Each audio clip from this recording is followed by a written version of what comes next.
everyone. Today, I will show you how to replace the battery in your Wahl Senior cordless clipper. Let's dive in.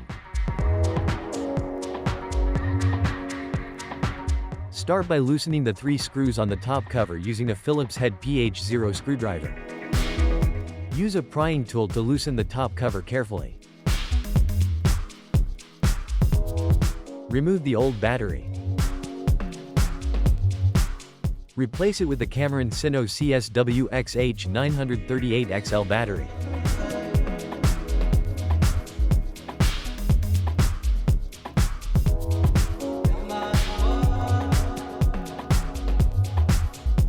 Reattach the top cover and tighten the screws.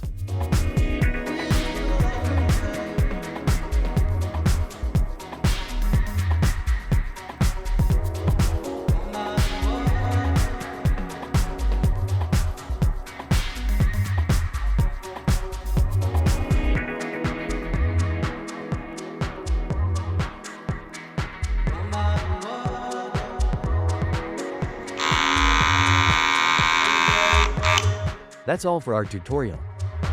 Thank you for watching.